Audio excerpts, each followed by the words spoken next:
1x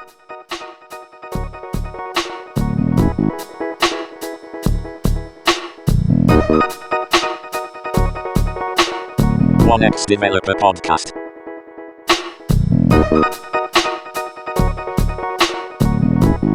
And here we are.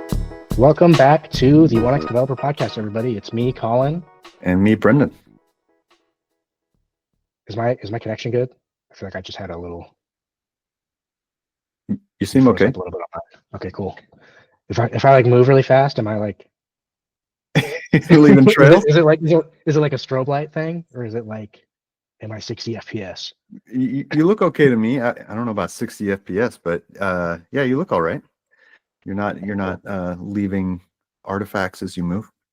Spotify listeners, how do I look? All right, good. Okay. All right, Brendan, what are we talking about today? Talking about, is software getting worse over time? Talking about this. This is kind of an idea that floats around on the forums a lot. People are like, software is way worse than it used to be, and there's a lot of reasons around that, a lot of speculation. But I don't know. Just to start it out, what do you think, Colin? Is software getting worse? Well, part of me thinks, yeah, totally. It's totally worse. It's way worse because stuff is like, I mean, there's a lot of things really to unpack there. I mean, there's just about like how every web page looks exactly the same, how every web page is 300 million gigs of JavaScript. No one cares about performance anymore. Seems like UX has gotten worse in a way. Like things are, I continually find it like hard to navigate things, but it seems like, I don't know, I feel like in Windows XP going through a wizard, I always knew where to click next. And but then the other side of me is like, no, absolutely software is better now than it used to be because we have freaking supercomputers in our pockets, and like time has progressed and things have gotten better, right? That's how it's supposed to work. Yeah. What do you think? I don't think software is getting worse. I think it's getting more functional and more complicated at the same time, but also simultaneously it's moving further away from what it could be, right? Like these things that you're talking about UX design being worse and about nobody caring about performance. I think that most software performs fine, like adequately, but it could be here and it's kind of like here. It's not garbage. And I do think that, we're just talking about Jira, right? Pull up Jira, see how long it takes to load, and it's terrible. But then compare all of the features to what you had in 1990 when you were tracking bugs. And I think it's hard to say that it's getting worse. You know what I mean? Yeah. I think what throws a lot of people off is that, so, we've got this idea of Moore's law, right? Where whatever hardware increases at a somewhat continual rate over time. And I think what throws people off is like, okay, we did that, but then why isn't our software continually getting faster? But it seems like the software kind of just keeps up in step with hardware, right? Exactly. Yeah, I think that's exactly right. We have more hardware that we can throw at problems. So we do. We just, I don't know, we take more hardware for granted. We just take for granted that phones are fast enough these days to handle this. And so I don't need to squeeze every ounce of performance out of my JavaScript code.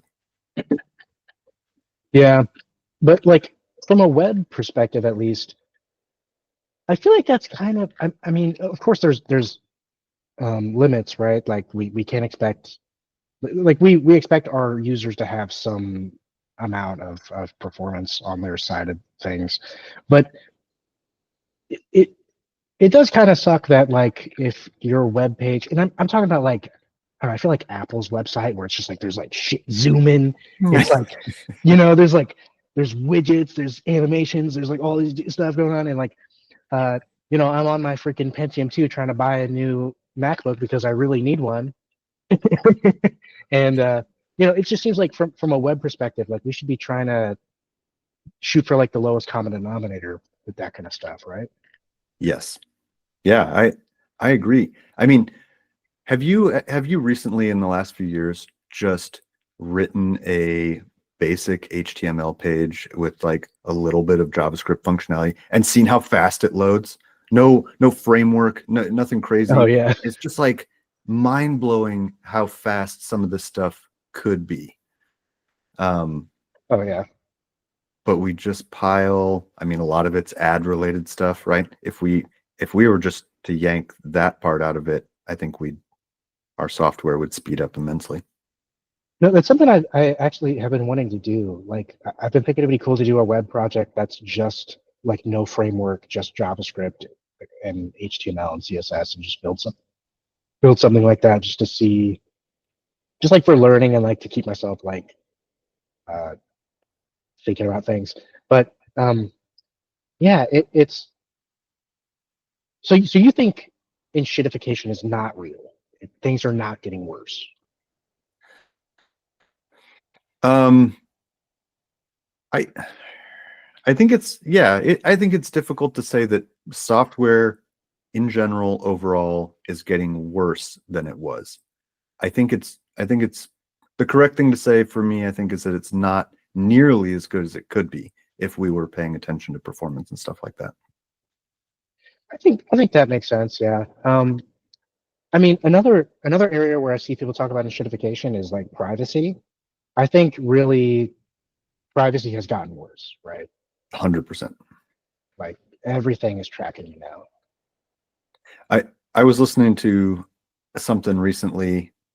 I wish I could remember exactly what it was, but this dude was speculating that we're going to have to give up on privacy. Like we've lived in this society, especially in the United States, where we've tried to balance privacy with security and stuff like that. And he was saying that with the scale of social media and all this stuff, that at some point we are going to have to accept the idea that if we want to live in a secure society, we're going to have to give up our privacy. We're going to have to give up that fight. And that thought has haunted me. I kind of hate it. But I don't know. I've just been wondering about that. Like we've seen in our lifetimes the trend of privacy it's just getting worse and worse and worse. And the weird thing about privacy is that people don't seem to care that much. Like I think most people just don't think that's a big problem. I think I think we're definitely seeing that. I think like, I mean, can we not have privacy? I don't know, but I do think that yeah, we're headed in the direction of people just really don't care. So, uh, if people don't care if something is private or not, then people who make tools are going to ignore privacy. Right. That's just not an incentive anymore. Yeah.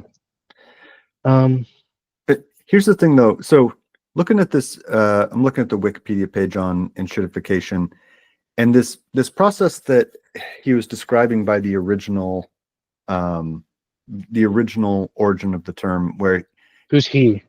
Sorry, Cory Doctorow. Cory Doctorow. Am I saying his name right? I'm not even sure I've ever. I don't know. Dr. Rao. I don't know. Wikipedia has like the hieroglyphics that tell you how to say it that no one knows how to read. Yeah. Yeah. Anyway. Should have taken 2 seconds early on to see if I was pronouncing it right. But famous writer. He's written a lot of famous things on technology, and the term enshittification is credited to him. But Wikipedia describes it as, they also call it crapification, which I've never heard, but I don't know, has a good lame. You don't like crapification? I think that's kind of funny. I like enshittification and I like platform decay. They say that the term is used to describe the platform or the pattern in which online products and services decline in quality over time. So it's specifically online. I didn't know that. Yeah. I thought it was like all software. And so he basically he's describing a process. So it says initially vendors create high quality offerings to attract users, then degrade those offerings to better serve business customers, finally degrade the services to users and business customers to maximize profits for shareholders. So yeah, he's kind of describing with that term a process where a specific service starts out good, then gets worse over time. And I do think that's a very real thing. I think that has a lot to do with I think it has a lot to do with services not saying no to customers. I think that a lot of services would be a lot better if they said no to more features. They said, this is what we're good at, this is what we're going to stick with. We're not going to implement a bunch of garbage just because users asked for it, to be honest. Yeah. Sucks to say no to your users, but yeah, that's Jira. I think that's Jira's problem partially.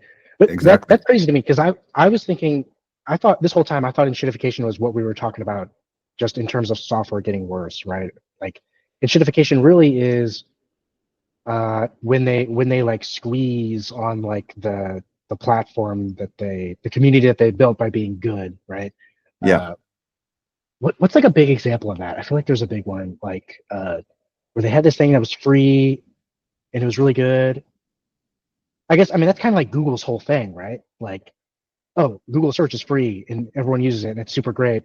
And then they start like, okay, well, let's start putting ads in it. Okay, let's track the shit out of everyone, and then let's sell their data, and then that, or with their browser as well. Like pretty much, they just try to like get their fingers in, and then they start sucking money out. Right. Any kind of thing where they're drawing you into the ecosystem with a free or low price offering, and then the price goes up and the product gets worse. And yeah, it turns out, oh, actually the product wasn't even the thing. They were just harvesting your data to sell to someone else. That's where the real money in this thing is. Yeah, there's a million examples that I can't think of right now. Well, so there's examples on the page, and they kind of go beyond even just the product itself, really. Like, so the Airbnb example, it says, once a disruptor competing with established hotel chains, Airbnb now charges nightly rates exceeding those of existing hotels. This is a direct result of Airbnb now charging customers and hosts a markup of over 45% in service fees on transactions that use the online platform.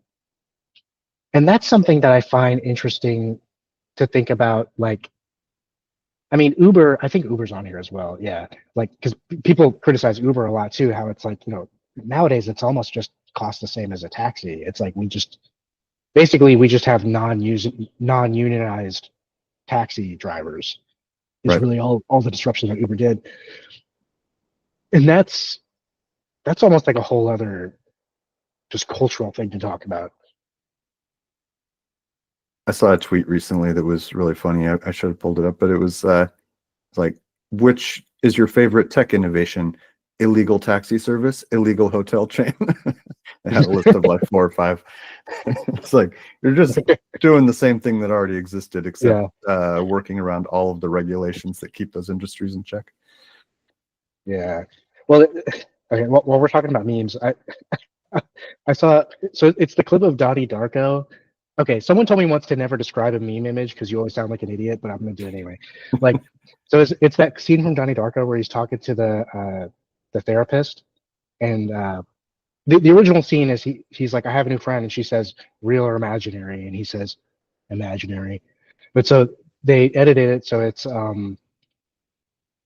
I hate inflation, and she says, inflation or a private taxi for your burrito. A taxi for my burrito. That's good. Anyway, I'm reminded really of, in the Jurassic Park novel, there's the character that's played by Jeff Goldblum in the movie. There's a part where he goes on this like anti-technology rant, and one of the things he talks about is like how like vacuum cleaners, like we have all these things to like help cleaning, right? Like vacuum cleaners and like dishwashers and all these things. And his argument is, even with these tools, it still takes the same amount of time to clean the house. Like you still clean the house, but you still have to do the chores pretty much the same I'm out. Right.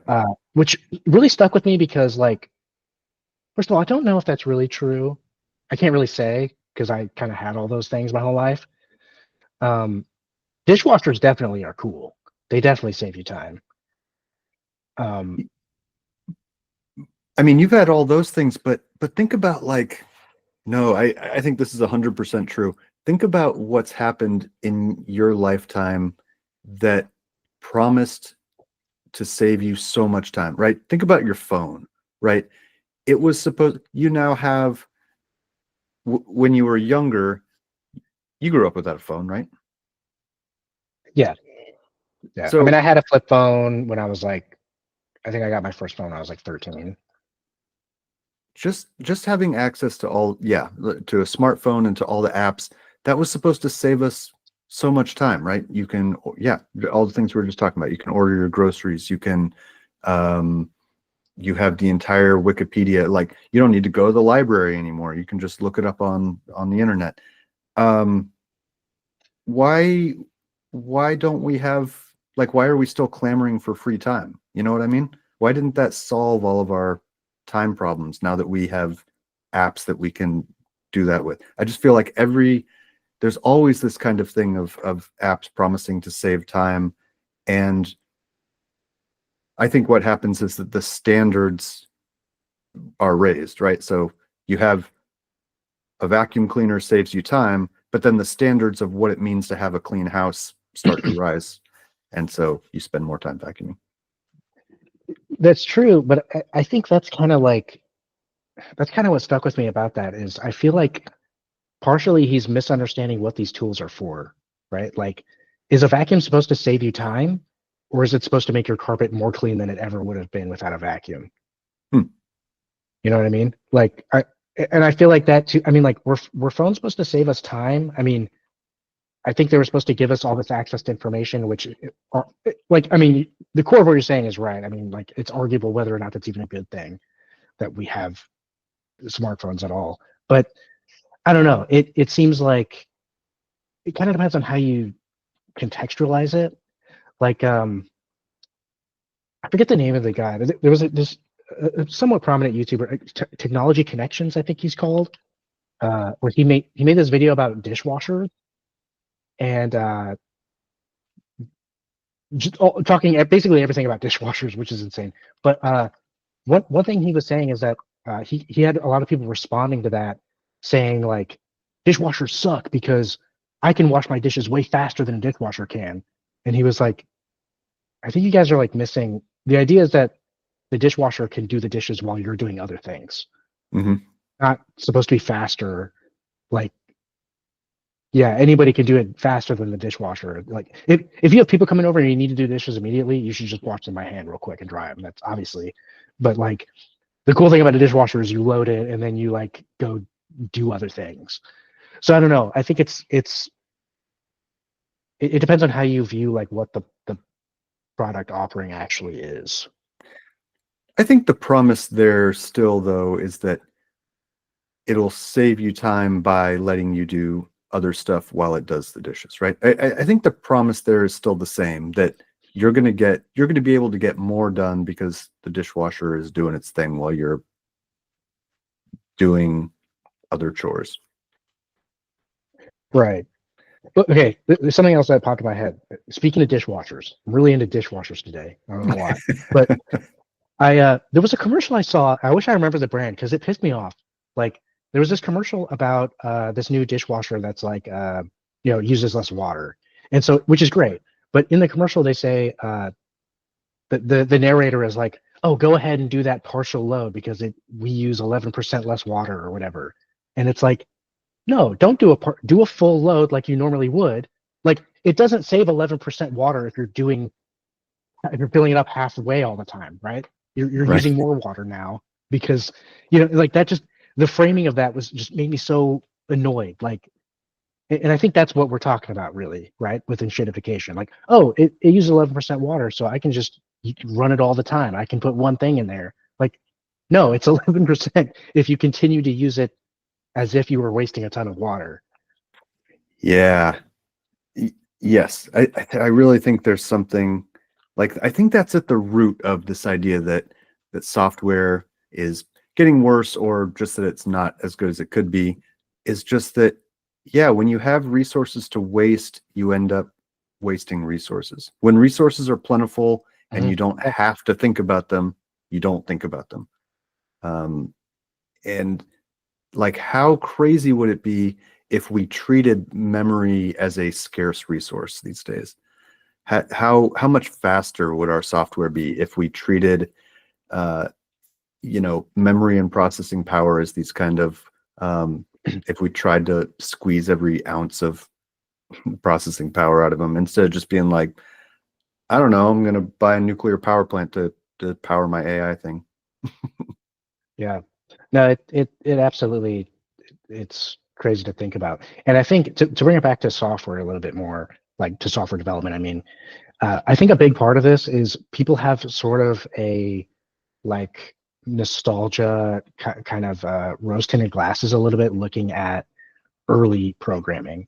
And I keep seeing this thing online a lot where people talk about the guy who made Roller Coaster Tycoon. And I've never like looked this up, but supposedly he was making it and the language or the tools or whatever that they were using were too slow. So he just rebuilt the whole game in assembly.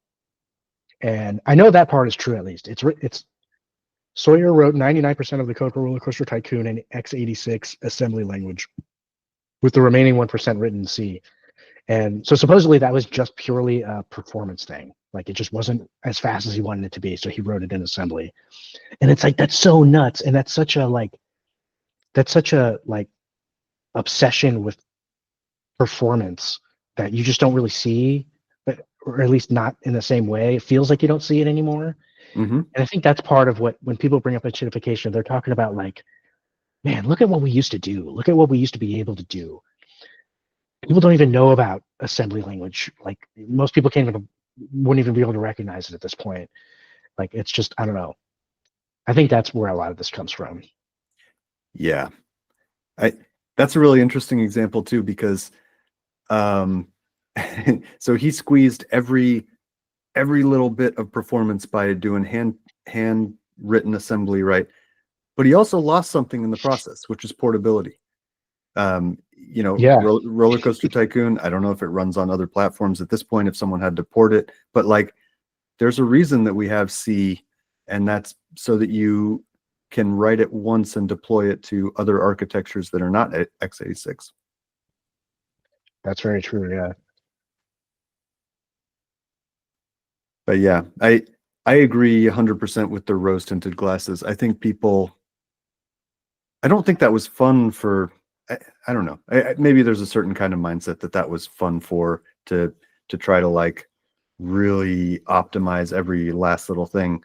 I'm very much in favor of trading a little bit of that for readable, maintainable code.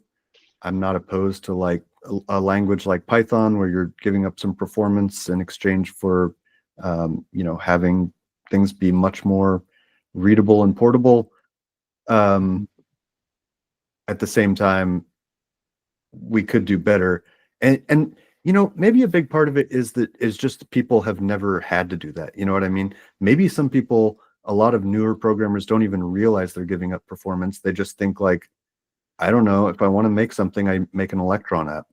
It's like, I think that definitely happens. Like 100%. There are a lot of people who, they're React developers, and so everything is just a React app. If it's a single page of HTML, they do create React app, and then they do it.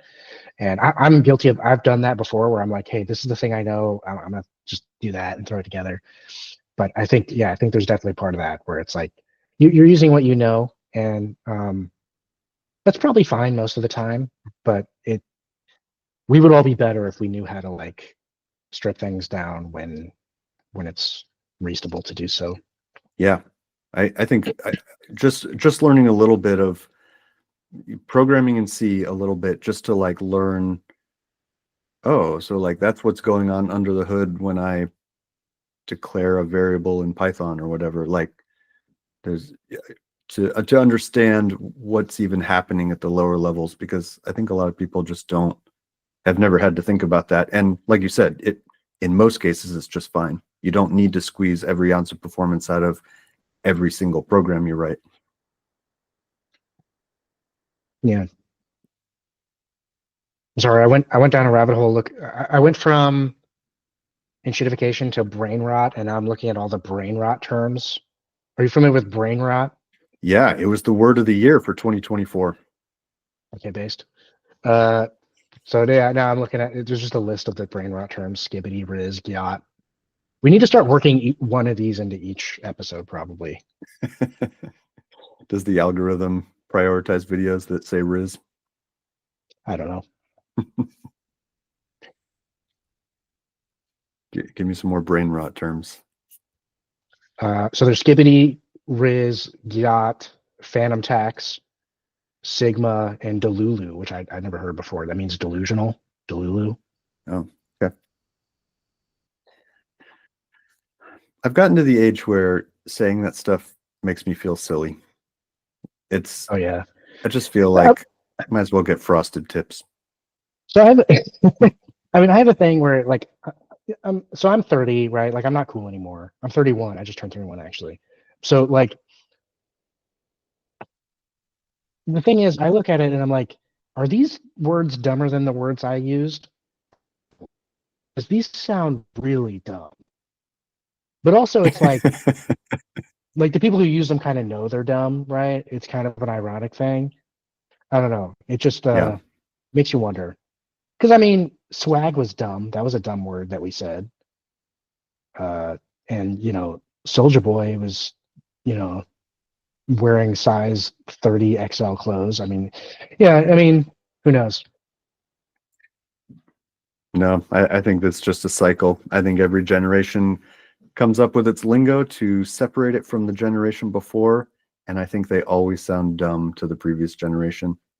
And music's the same way. Like, what is this? It's not even music. Like, Yeah. someday your kid's gonna come play some stuff, and you're gonna be like, "What is this? This is just. It's not even music. It doesn't make any sense." And he's gonna be like, "Screw you, Dad!" And then you can smile because your kid is cool. I feel like that's already happened. I feel like I've listened to stuff and I'm like, yeah, no, I'm old now. I mean, I think I'm just young enough to get 100 gex. I'm like, okay, I see it, but nah, there's stuff I've listened to and I'm like, yeah, no, this isn't doing it for me. I don't really know what you kids are doing. Yeah, that happens to me pretty frequently. I think, you know, it's been a little funny. We're recording this on the eve of the TikTok ban, and who knows what's going to happen with it. But I never Oh, it's signed coming up. back. They already said this morning it's coming back, I think. Oh, really? Or at least I saw an article that was, yeah, this is going to sound super dated when this comes out, but Yeah. there's articles that like at least they're in talks for it to be lifted. But I never signed up for TikTok. That was the first. It was the first social media platform where I was just like, I think I'm just too old. Like I can't start a new social media thing. I don't. Yeah, I made one and it was weird. I got like really addicted to it for like a week, and then I was like, wait, no, this sucks, and I stopped using it. Yeah, no. You didn't do any challenges. But I never like. I mean, I have an Instagram. I never got into Instagram. I never really used it. I don't know why. It just Instagram never appealed to me. I think I've done that a lot of times where I've said I'm not going to join a new thing, and then I do, like Oh. way later. Like I made a Twitter account way after everybody else, and I'm like obsessed with it, and it like ruined my life. For real? You spend a lot of time on Twitter? I'm on Twitter a lot. Yeah, I'm checking Twitter a lot. I spend a decent amount of time on Instagram, and every single second of it is a waste of my time. Like I don't post anything for the most part. I just scroll mindlessly when I'm on there. And Yeah, I don't even have Instagram on my phone. Oh, I do actually. Yeah, but I think I don't think I even follow anyone. Like I haven't opened this in months. But I also will be the first one on something, and then that thing is like no one uses it ever. I was really into Threads when it came out, And Threads is great. It just doesn't have, I don't know, it doesn't have the community. Like, I just feel like the quality of what I see on there isn't as funny as what I see on Twitter, which is what I want. And there was like another one that launched somewhat recently. Or like Blue Sky, same thing. Like Blue Sky is cool, but it's just, I don't know, all the funny people seem to be on Twitter. I don't know. Yeah, I see more and more people getting on Blue Sky. Maybe that one will catch on. Yeah, we have a Blue Sky account. You can follow us at 1x Developer Podcast on Blue Sky. We're also on X, Twitter, and YouTube. We're not on Instagram. We're not on TikTok. We'll probably never be on TikTok. Yeah. Should do we need an Instagram account? Is that where the action is these days? I don't know. Yeah, I don't know. That's the thing. I feel like I never really wrap my head around what Instagram is really for. Like, it seems like it's mostly just about posting selfies, which doesn't interest me. But I don't know. It seems like the big stuff gets reshared on other stuff too. Like on Twitter, I'll see people screenshots of Instagram posted there. I think Joe Rogan mostly posts on Instagram. I see screenshots from his account for some reason. I don't know. Yeah, I think you're right though. I think most people cross post these days. I kind of feel like Instagram is past its prime. It's people post there, but I don't know how many people use it as their primary. Yeah. You know, MySpace still exists. Really? Yeah, it's like rebranded now. I think it's more focused on the music aspect of it. The style of it is like completely different, like the layout and everything, but it still exists. Do you remember the story from a few years ago? This is kind of, I feel like this is kind of related to what we were talking about with privacy, where users just don't really care. This is because I kind of knew that MySpace rebranded. In 2018, MySpace lost over 50 million music tracks in a botched server migration. A team of researchers recovered some, blah, blah, blah. But yeah, like MySpace went this music route and they lost like all these tracks and nobody seemed to care that much. Nobody Wait, was. what do you mean they lost them? Like they were deleted? Like they were no longer hosted and they made no attempt to bring them back or anything like that. But I mean, these are like songs that were unique to MySpace. Probably not. Like they were, other people had copies of this music, right? Probably, yeah. I mean, I think this is people posting it like they would post on SoundCloud or something. Okay. So they were probably posted somewhere else, but yeah, I still think I think that's just super weird. And they were, I don't know. MySpace apologizes after losing 12 years worth of music. I wonder, like, that was a super weird story. Is there like a legal like, because if like you can't just like lose financial records, or if you're like if you're TurboTax, you can't just like delete everybody's stuff, right? Like, is there any? I guess not, because it's just like a for fun thing. But it seems like you like shouldn't be able to do that. Right. I know. It seems that there should be some sort of bizarre. regulation that you need to have some what's the word, like parallel servers, RAID, whatever. I'm you know, in the back of my head, I'm kind of like, if people had raised a stink about it, if people had been like, you know, if it had been TurboTax that lost 12 years worth of tax records, like something tells me that MySpace could have figured out how to get them back. You know what I mean? Yeah. But I mean, do you know how they lost them? It just says botched server migration. So yeah, I mean, it seems like you when you do a server migration, don't you usually take a snapshot before you do it? And that kind of normal practice. Right. I would think MySpace would have backups, like just, you know, like a snapshot every 5 minutes or something for the last 3 days, at least. It really feels to me like they were just like, something went wrong, we lost some stuff, and like, we're just gonna see if anyone complains. Dude, this is a conspiracy. They had I think they looked at their database and they saw that all the music was copyrighted music people were re-uploading, so they just deleted it all. That could be. Yeah. Or Um, honestly, I feel like I've seen more and more lately companies starting to be concerned about storage requirements. Like, I think Slack made a change recently where they're like, okay, we were storing everything forever and we're kind of not going to store everything. Speaking of enshittification, they were just, I don't know, maybe we're hitting a point where people are actually starting to worry about server storage and hard drive space for the first time in a decade. Yeah. And I mean, on the user side, it is crazy that people will just like, oh yeah, it's on the cloud, like all their personal photos and everything. Yeah, it's on the cloud. I don't know. And then like, you really don't. I mean, you can't really trust them to just never go down, and you lose all your, your replaceable photos. I So this is going to date this episode even more. But the fires going on in California. Did you read this story that Madlib's house got burned down? I did see that. He had a Yeah, GoFundMe. and he lost like all his records. So he had like a collection of like irreplaceable stuff from all over the world. I think they were saying like unreleased demos that he had done with people, like stuff that's truly gone forever. Yeah, That's crazy. that's brutal. I know Madlib specifically had that series where he got access to the Blue Note jazz archives and all that.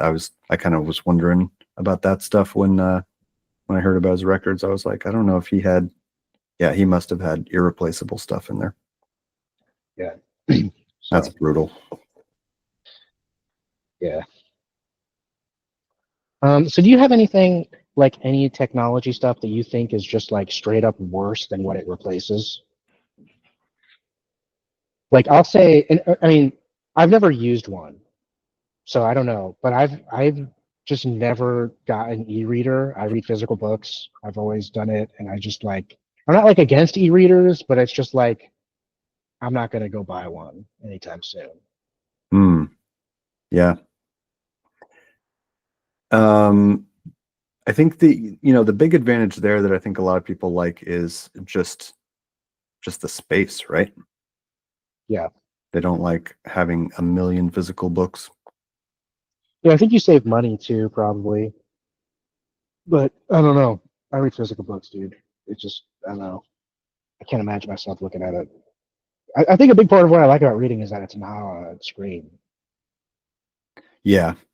No, that is a really good point, and I think it's important, especially for those of us who stare at screens all day, every day, to take a break and not look at a screen for a while. Yeah. Man, I feel like I have a good example of something that is just straight up worse than the thing it replaces, and it's not coming to me right now. I mean, I also have the opposite where it's like, okay, I held off on this, but now I'm converted. Like electric toothbrushes. I always thought like that's ridiculous, just brush your teeth. But like, you use an electric toothbrush, dude. It's your teeth are more clean. You're doing the same motion, but it's also rotating while it's doing it. Like, undeniable. Yeah, I'm on the electric toothbrush chain. Yeah. Here's another one that is obviously better. Maps on your phone versus paper maps. It's just like, people who there's some real Luddites out there who are still doing the paper map, and that's just one that always sticks out in my mind for all of the privacy concerns, for all of everything else that goes on. Turn-by-turn directions on your phone is so much better than having to mess with a map. So that's a good example though of, I don't know if this is enshittification, but I remember reading about, there was like a study that they saw that like people who use like Google Maps constantly, the part of their brain that does directions is actually like weaker and like less active.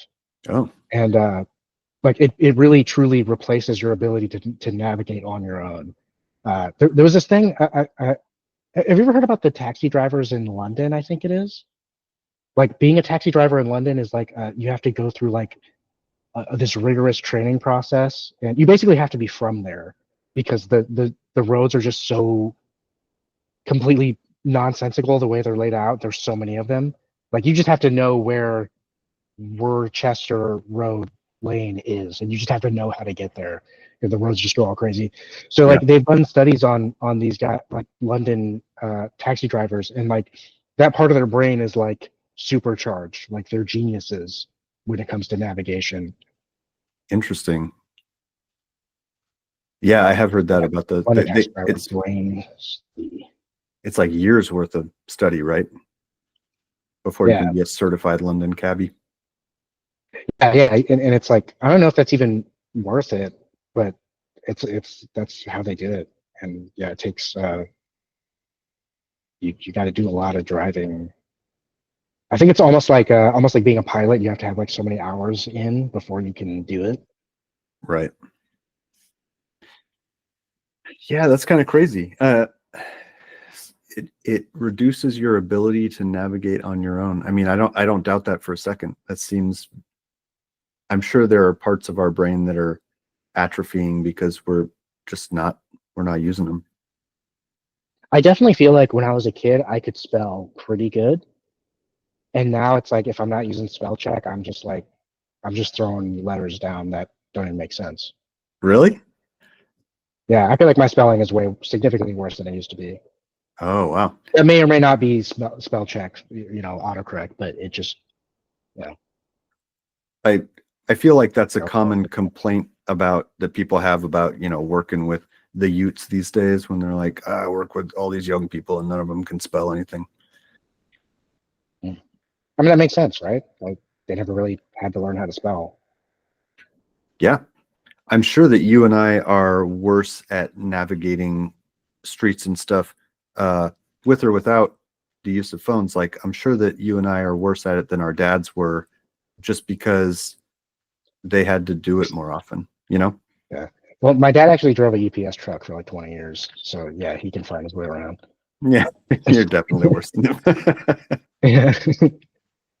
But yeah, I mean, and that's crazy. That's crazy to think about. He didn't have, like, I guess he had a map at first, but really he just did it from memory, like he just knew where to go. Yeah. Like, that's nuts. It's hard to even imagine doing that. Yeah. I would have a really hard time at this point going back to maps or navigating the world without my phone. Yeah. All right. What else? Oh, you know what? Another thing that I don't know if it's necessarily worse to me, but I see a lot of people complain about QR code menus. Like there's a lot of resistance against this. A lot of people are like, no, I really want a physical menu. I don't want to pull it up on my phone. And it is better. I mean, a physical menu is better. It's faster. It's, it doesn't, you don't have to pull your phone out. Because then it's also like, a lot of people don't want to use their phones at the table at all, right? It's like, let's all talk to each other. So it's like, you pull out your QR phone, everyone's looking at their phone. Like, that's kind of weird, Yeah. I'm on board with that one. I think I don't even really get what's the advantage? The restaurant then can update their menu without printing new paper menus? Well, I guess there's that, but I know it got more popular during COVID, and it was like so people aren't all touching the same thing. You're touching your personal device instead of touching this thing that everyone has touched.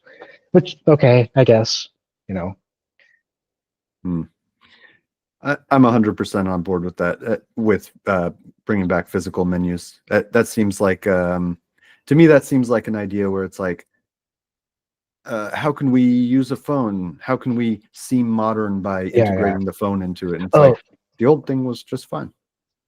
I thought of the big one, making all controls in a console of a car be a touchscreen. That's a huge one, dude. Because like, I remember I got in an argument with somebody I used to work with because he like just didn't understand what I was saying at all. And I'm like, look, dude, a radio with a knob, you can look at the road and turn it at the same time. But a touchscreen, you have to look at to see what you're doing when you're really supposed to be looking at, like it was a big thing when I was a teenager that like everyone's using their phone while they're trying to drive. We got to get people to stop looking at their screens. And it's like now they just put, like the Teslas, they just have these giant tablets in the center and you can't change anything without looking at that. It's like, that's insane to me. No, I want physical controls in the car. That's just, that's one thing that I think we had figured out we didn't have to reinvent that. Yeah, I agree with that. I think there's probably, I mean, the touchscreen in the car, you have a really good argument about having to look away. I think in general, though, the computerization, right? Like my stove, I remember having to replace my stove one time because the computer chip burned out. It's like, Yeah. Well, yeah, like why is there a computer chip in here? It doesn't Yeah. necessarily need to be. Could just be physical knobs. Yeah. And I mean, even just cars in general, like I know it used to be that like a lot of like cars were made so it was pretty easy to replace parts, but now it seems more and more like it's designed more like a phone or something where it's like it breaks, you take it to the manufacturer and they can replace it with their proprietary part that only fits that thing. Yeah. And that sucks. Yeah, it does. It's I don't know. It's bad for the environment to just have to throw that stuff away when it breaks, or to, I don't know. I think in most cases that's more what people are doing, right? You don't take it to the dealership to fix it. You have a thing that you used to be able to repair, like a refrigerator, and when it breaks, you just get a new refrigerator. Yeah, it's definitely gone that trend more. And that sucks. I feel like this has become an old man yells at cloud episode. This very much is. But I mean, I don't know. It's our podcast. Old man podcast. Yeah, Right. it definitely is. Okay, and another thing I'll think about though is like, so I collect records. You have some vinyl records, Mhm. and a lot of people look at that like, what are you doing? That's insane. Like an MP3 is like, like digital is like way more convenient and better. And for me, it's like kind of just I like looking at it. It feels good, that kind of thing. This is the kind of ethereal thing. But one thing I've never understood is people who collect cassette tapes and CDs. I don't get that. I don't understand what you guys are doing. Yeah. I don't get that. Why are you collecting the physical media that's just like not good? Or I mean, with a cassette tape, I feel like cassette tapes just suck. Like just in general, they just suck. But with the CDs, it's like, okay, you bought a physical thing, but you really just bought like you have a physical thing that stores a digital thing is what you have. Which Yeah. I guess isn't really much different from a record that has grooves that are stored on it, but it just seems different. It feels different to me. Oh, I think it's absolutely different. There's an argument to be had that that vinyl has a different sound because it's analog for one thing, but also because replays start to give it character, right? The more you play a record, the more Yeah. every time you play a vinyl record, it sounds a little bit different because it's wearing out and it's changing over time. Whereas that's not the case for a CD. I really do think vinyl records, there's a really good argument for vinyl records. Whether they really like sound better or not, I think is maybe a matter for some debate. And I think a lot of people who think they sound better, maybe like in a totally blind setting, probably couldn't really tell. But I do think that the analog aspect of it, there's at least an argument for it sounding different and having more character. I'm with you on this. Tapes just sound bad, and CDs they're just not boring. good. I grew up mostly on tapes, and they were never good. But I know that like there is kind of a trend now of people using digital cameras that aren't your phone, like, and I think it's a similar thing. Like it's just like kind of a vibe. Yeah. I mean, I know also like I have photography friends who they do film, and it's kind of a similar thing. They say like it's technically better because it is an analog thing, and it has like a digital filter is not the same as like a real like photograph from an analog camera, or that's what they say anyway. So I get that, but anyway, what was this episode about? Software getting worse? Is software getting worse? How much time do you spend at your job on a daily basis, let's say, thinking about performance? I probably think about it more than most people. And I don't say that just because like, oh, I'm a performance centric guy or whatever, but I just think at least in my last like few positions, I've had a lot of performance testing tasks. I guess maybe it's just because I've been working on products that were really resource intensive and actually like didn't load. Like I do a lot of like data visualizations and stuff, which can be, you're hitting a lot of different databases and you're putting a bunch of graphs all on a page. So it's stuff that doesn't load quick, even if you're doing it right, doesn't load very quick. Hmm. So I think about it, but I'll have tickets come in where it's like, hey, why is it slow? Oh, So cool. Where are your bottlenecks usually? Are we talking about like optimizing CPU or database calls or? it's usually queries. It's usually a bad query. Yeah. Um, that's pretty much generally it. Uh, Bad queries or like unnecessary. Or sometimes like we're making two calls to the same thing for no reason. That kind of stuff. I'm working on like legacy stuff that people wrote a while ago and maybe weren't thinking about. Um, yeah, it's usually that stuff.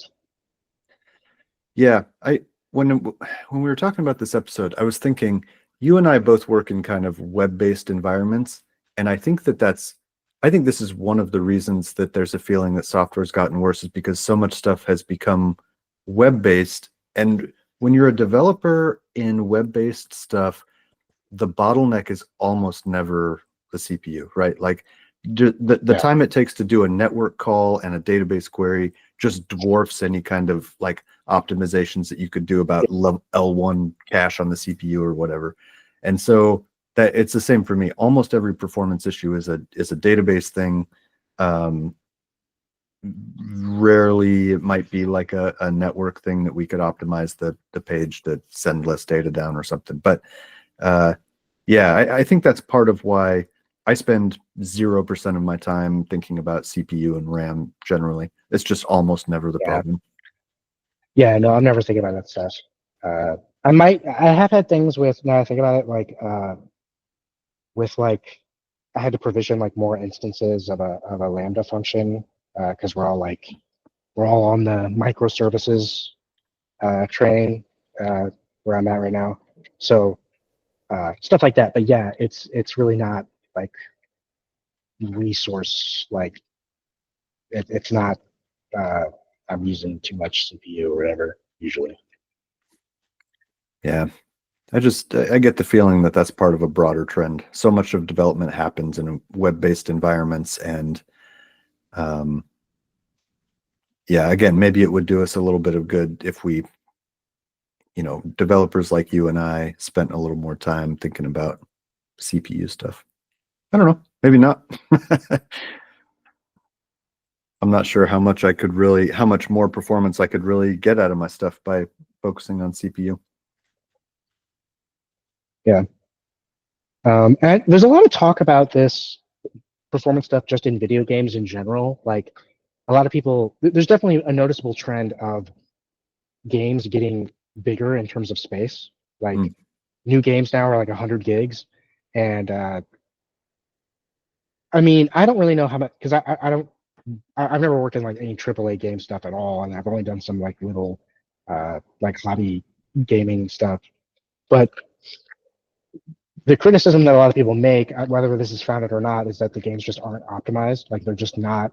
The devs just don't care to like uh, to like not every word to compress uh, to compress stuff the right way. I don't know if that's really what it is or not, but I mean, you do sometimes. Like I just the other day, I just got the harebrained. I wanted to play Skyrim again, which came out 12 years ago now. Um, And the original game, moving Steam, it's less than 6 gigs, and it's a big game. It's a very good-looking game. And then you look at like the new Call of Duty will be like 150 gigs or whatever, and it's like that.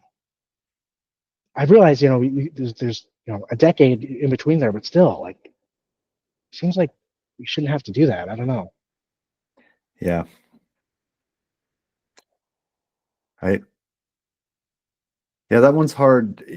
I don't know. It's just hard to say I'm not a big gamer, so I don't know what a game is supposed to be. You know what I mean? I don't know what kind of features Call of Duty has. I have to think that in the last decade that a lot of that has to do with like online play, right? There surely Call of Duty has more like stuff for multiplayer than Skyrim.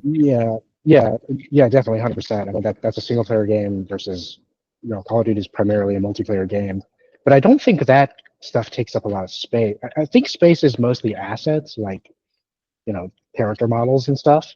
Mm-hmm. And I mean, I'd have to look, but I mean, I know like the latest Call of Duty, like the character models are way more defined than anything in Skyrim.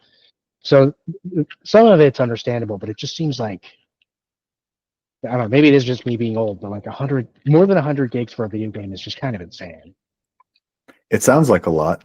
What about performance? Because like, the 150 gigs does sound like, I mean, that sounds like an enormous game, but that is, how big's the hard drive in a console these days, and that the one-time download kind of thing. Yeah. Like, how does it run? Does it run good? Well, I haven't played I haven't played Call of Duty in years, but that was just like a name that came to my head.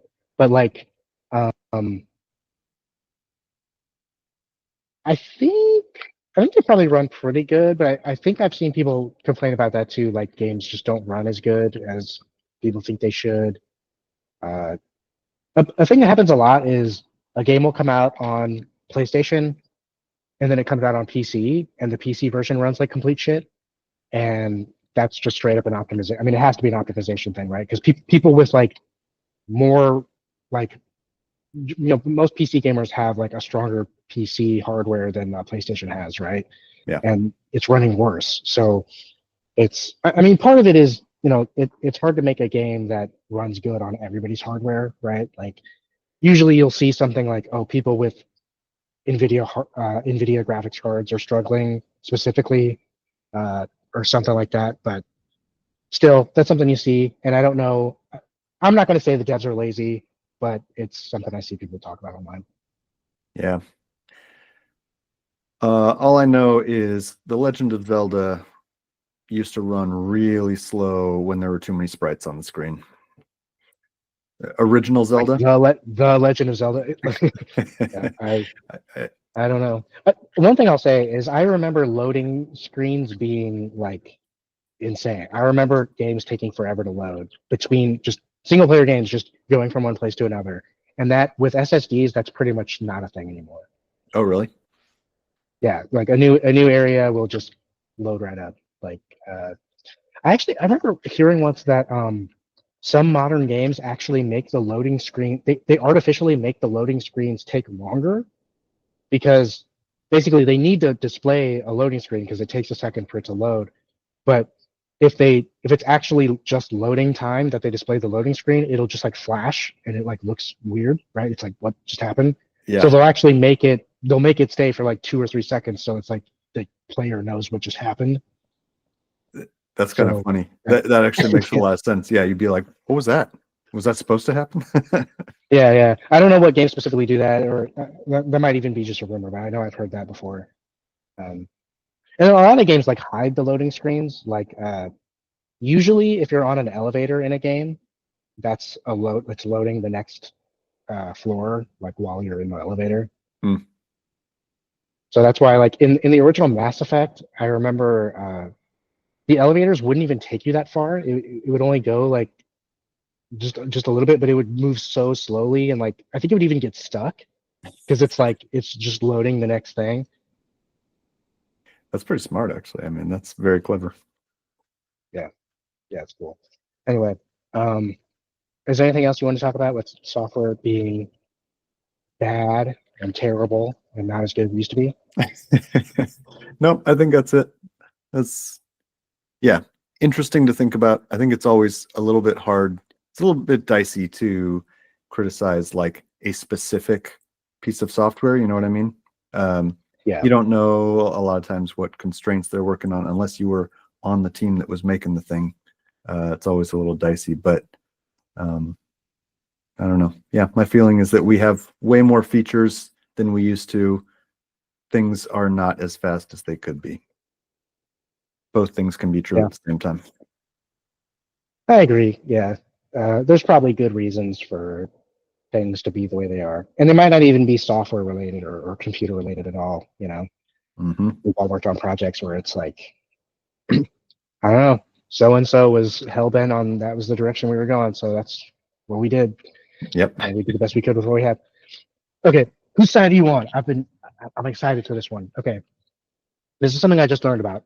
So if you're in a Git repo and you're on branch A and you want to be on branch B, what do you type into your terminal?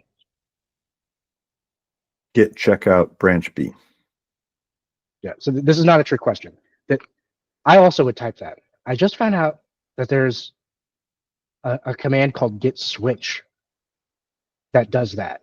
It basically does the same thing. It checks out another branch, and I saw this online somewhere, and basically what it is what they're saying is if you use git checkout to switch branches, you're a boomer, and if you use git switch, then you're a zoomer, I guess. I don't know, younger. Busted. So the thing is, I think performance-wise and everything, it's exactly the same. But git switch it came out like 2018 or something like that, and it was only made specifically just because git checkout is used for two different things, right? You use it to check out branches, but also to undo changes. Mm-hmm.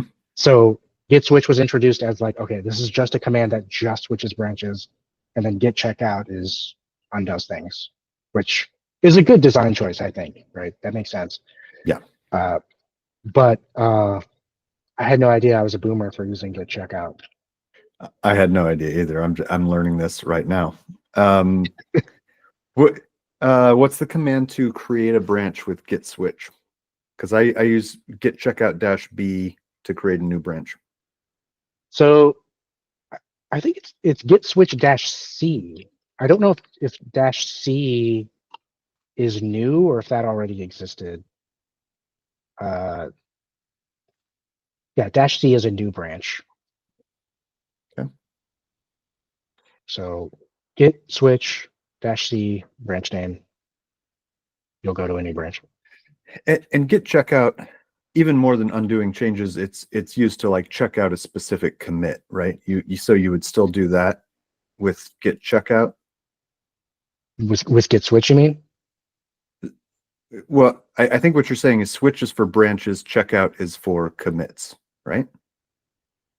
I think you can switch to a specific commit. Oh, okay. I'll look up. 'Cause I'm new to this too. Stack Overflow 5 years ago. What's the difference between git switch and git checkout? Damn, dude, I didn't even know about this.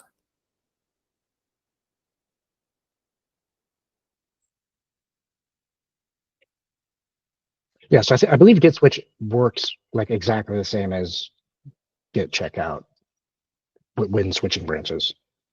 Okay.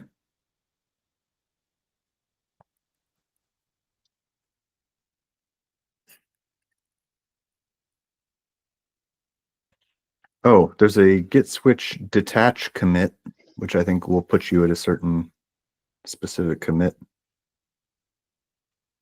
Oh, okay. The git switch command was introduced in Git 2.23 as a more user-friendly alternative to git checkout for branch operations, but it cannot directly switch to a commit hash. It's primarily used for switching between branches. So there you go. Okay. That actually makes a lot of sense to me. I think I'm in favor of that change. I don't know how long it's going to take me to change my muscle memory. I will probably never switch. I'll probably do git checkout to my dying day. But I'm in favor of having a different command to switch branches and to check out commits. That makes a lot of sense. Yeah, that was always confusing to me, honestly. Git checkout feels like it should do like one clear thing. Yeah. That feels like something that was kind of left over from knowing the internals of Git, right? Because I think branches are just like in the Git repo database, they're just commits, right? Yeah. I think so. Something like that. So that kind of feels like something where the developers of Git were thinking about things in a little too inside, I guess. Okay, so yeah, with git switch you would use -c, and with git checkout you would do -b. Also, so you don't use any git aliases. You just use like you type out the full name of the thing. Yeah. Because I use well, so a lot of the time I just do the regular git commands, but I try to make myself use the omyzsh shortcuts because they're a lot faster if you know them. Oh my ZSH. Help me out here. What are we doing? So that's a Z shell config. I think it's just a config for Z shell. And one of the things it comes with is a bunch of pre-configured Git aliases. So most of them are pretty pretty easy to figure out. Like doing them off the top of my head is hard, but like GAA will git add everything in the directory, and it does a bunch of stuff like that. Yeah, I'm looking at the list here. So git switch -c to create a branch would just be GSWC. Yeah. So, but I kind of have to like relearn all those now because I would do the git checkout version before. Huh. You find these faster? Man, I feel like these would be hard to remember for some reason. Yeah, and I mean they're not. I mean, okay, you're shaving off like 5 keystrokes most of the time, something like that. Yeah. But it's weird. Some of them I use and some of them I don't. I usually still, instead of doing GCAM, for some reason I always do git commit -m quotes. I don't know why, but some of them like man, it's so hard to like. My fingers know them, but like my brain doesn't know them. Like Yeah. I do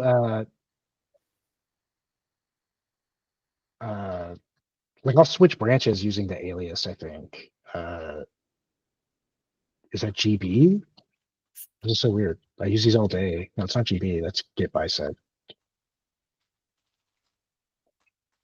GCO is git checkout. I don't do that. I do GAA a lot. Git add all. Yeah. Oh, and I do glog a lot, which is it's not just git log. It's like the prettified git log. So that one's actually really cool. Oh, okay. That makes a lot of sense. So glog is git log, one line decorate graph. Yeah, which is a lot to type, and so yeah, glog is way easier to read than just git log. I like that. Oh, and gg pull and gg push I do.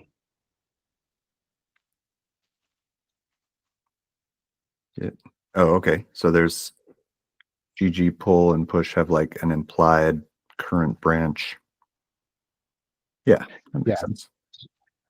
So it's yeah, it's just like I think the cool thing about that is I don't have to type origin. So like I never see that complaint that like it doesn't know what branch I'm talking about. If you just do gg push or gg pull, it like always works. Yeah, nice. So it fills in the current branch. I think that's all the ones I really normally use. I try to make myself use more, but what the hell is git am? Git am? I don't know. Amend, maybe? Apply a series of patches from a mailbox. Splits mail messages in a mailbox. What is a mailbox in Git?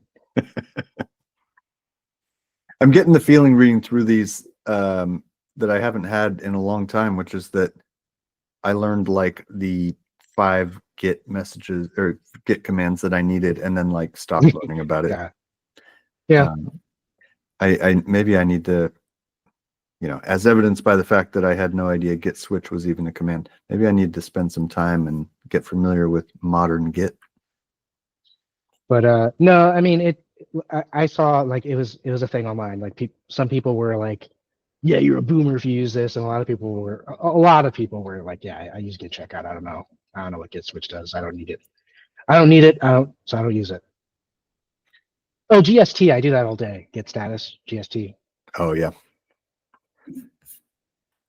I'm super curious about this. Oh my ZSH. I know that's not the point of this segment, but there's shorthand for like Postgres and Python and all kinds of stuff.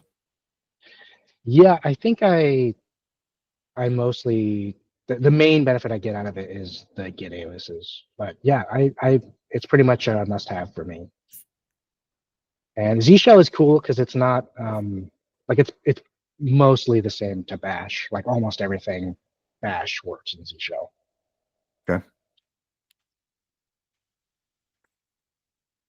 I feel like we need to do an episode at some point where we talk about different terminal stuff, because that's an area where I could do a lot better. And I kind of want to try some of these newer terminals like Ghosty and Alacrity we were talking about.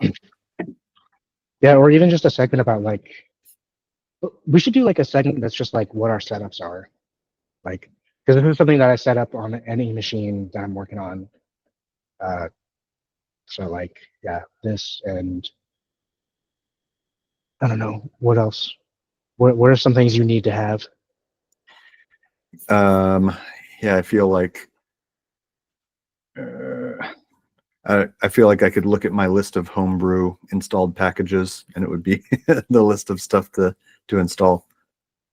I also use I always forget the name of this thing.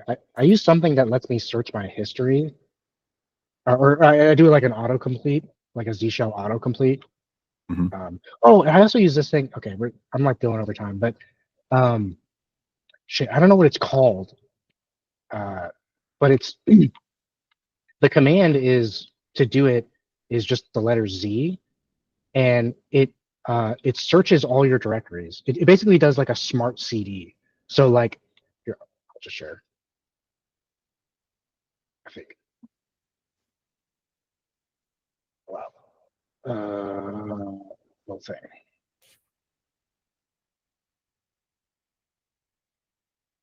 So like, if I do like if I do Z tilde, it takes me there, obviously.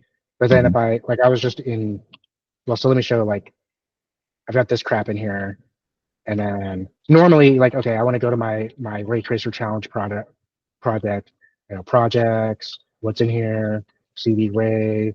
Okay, what's that? Okay, uh, so instead of doing that, I can just do Z ray tracer challenge, and it takes me there. It just like knows Would do that again?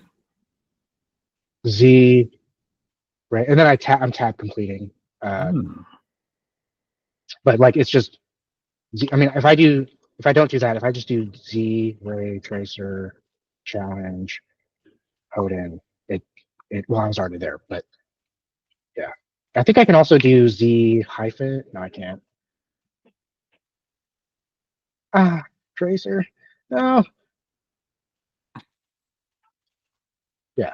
So it's like it just knows where to go. Oh, that's cool. Oh Yeah, man, cool. that could actually be really cool. Or I could just like Z documents, Z videos, VDOs. Do I not have videos? I do. Hey, it didn't work. Okay, I don't know about that. Downloads. That worked. Videos. All right, now it's working. Oh yeah, you have to have been to that directory before. Oh, okay. I think that's part of it. And LL is just ls-l? I think yeah, it's ls-l. I always do that. Anyway, that's one that I like. I gotta see what the hell it's called because I do this every time. I'm like, what's the name of that thing?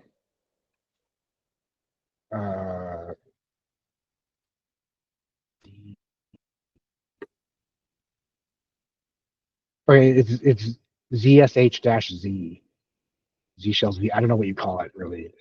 Z Shell Z. I don't know, but yeah, it's cool. Nice. I'll have to play around with that. I would love to do an episode about sharing our setups, but I feel like it would mostly be you showing me cool shit, because for as much time as I spend in the terminal all day, every day at work, I don't have a lot of stuff installed like that helps me out. I feel like those are the only ones, honestly.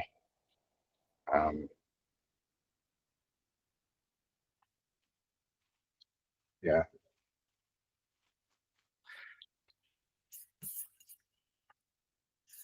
That's probably it. Well, anyway, I think that'd be cool. Let's wrap it up. All right, man. Enshittification. Enshittification. Thanks, everybody. 1x Developer next time. Podcast. Hey everybody, this is Colin. First and foremost, I want to thank you all for listening to this episode of the 1x Developer Podcast, and let you know that if you have any questions, comments, or if you just want to tell us about your day, you can reach us at X, formerly known as Twitter, at 1x Developer Podcast. We're also on YouTube at 1x Developer Podcast. You can email us if you're weird at 1xdeveloperpodcast at protonmail.com. And lastly, don't forget to follow, subscribe, all that stuff, so you don't miss any further episodes of the 1x Developer Podcast. Thanks so much. See you next time.